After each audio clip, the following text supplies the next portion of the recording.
Coucou les filles, bon retour sur ma chaîne. Aujourd'hui je vous retrouve pour une nouvelle vidéo astuce. Je vais vous dévoiler tous les petits trucs que je fais lorsque j'utilise mon lave-vaisselle et qui me facilitent la vie. Vous êtes de plus en plus nombreuses à me suivre sur YouTube et sur Instagram et pour ça je vous en remercie. Merci beaucoup pour votre soutien et votre bienveillance et j'espère que cette vidéo vous plaira.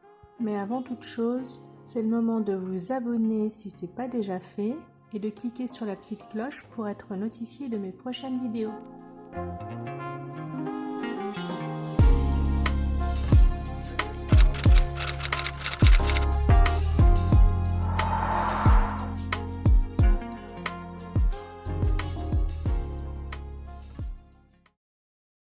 Alors moi je lance toujours un cycle la nuit. Ici le prix d'électricité ne diffère pas selon les périodes, mais sachez que c'est le cas en France, donc je vous conseille de lancer vos appareils la nuit pour plus d'économie. Et donc comme je le disais, je le lance la nuit pour pouvoir le vider à mon réveil. Et donc ma petite astuce, c'est de toujours poser un aimant lorsque vous lancez un cycle et de l'enlever lorsque vous videz le lave-vaisselle. Ça vous permet de vous rappeler qu'il faut le vider et 2, ça permet de rappeler à tous les autres membres de la famille et puis parfois à vous-même aussi qu'il ne faut pas mettre de la vaisselle sale à l'intérieur vu que tout est propre. Donc voilà, c'est une petite astuce simple, pas chère du tout mais très efficace. Ma deuxième astuce, c'est de toujours vider le bas du lave-vaisselle parce que si vous commencez par le haut, il peut y avoir de la vaisselle encore mouillée ou pire qui s'est retourné et qui du coup contient de l'eau sale et donc qui risque de se renverser vers le bas et de mouiller voire salir la vaisselle du bas.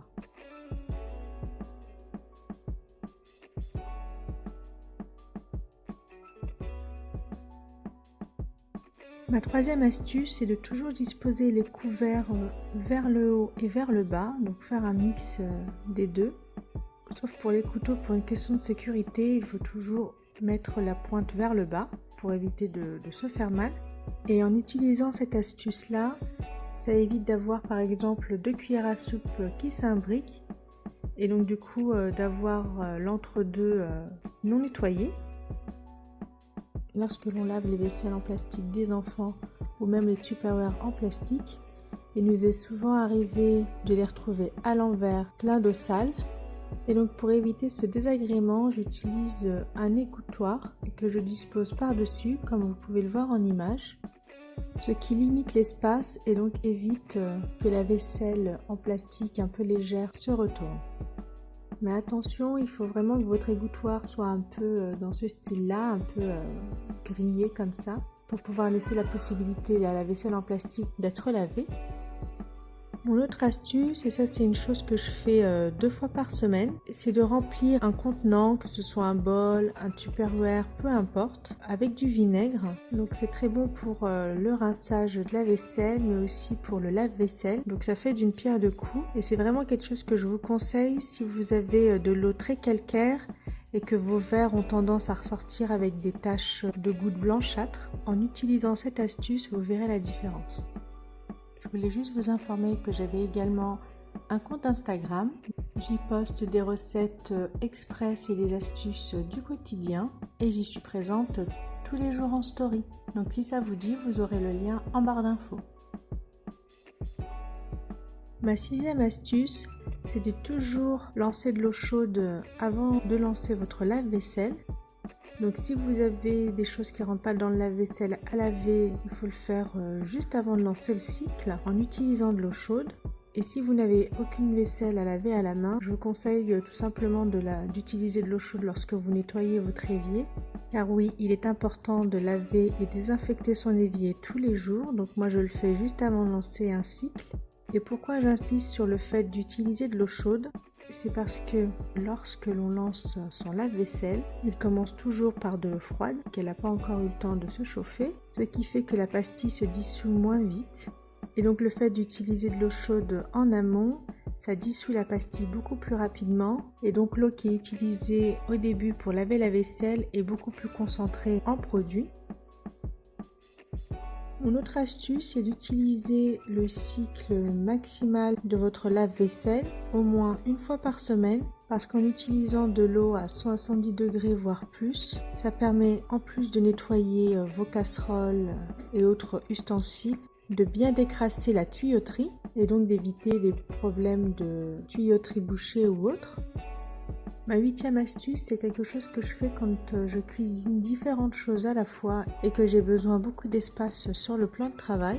C'est d'utiliser la porte du lave-vaisselle comme support pour mettre ma vaisselle à sécher dans l'égouttoir. Mais c'est aussi quelque chose que vous pouvez utiliser si vous avez une petite cuisine et donc une petite surface de travail. Vous pouvez également utiliser la porte du lave-vaisselle comme support. Quand par exemple je dois sprayer de l'huile dans un moule, plutôt que de salir ma cuisine, je le fais toujours sur la porte du lave-vaisselle vu qu'elle va se laver lors du prochain cycle, ce qui me fait gagner beaucoup de temps.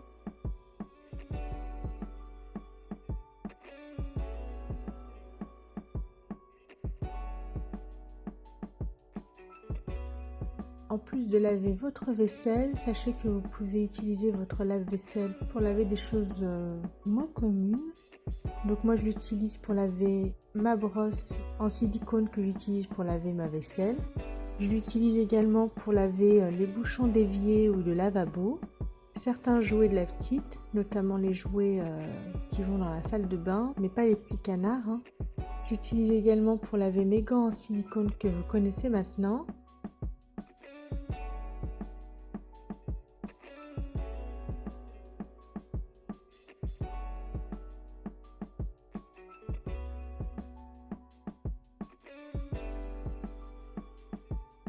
Mais aussi mes fausses plantes.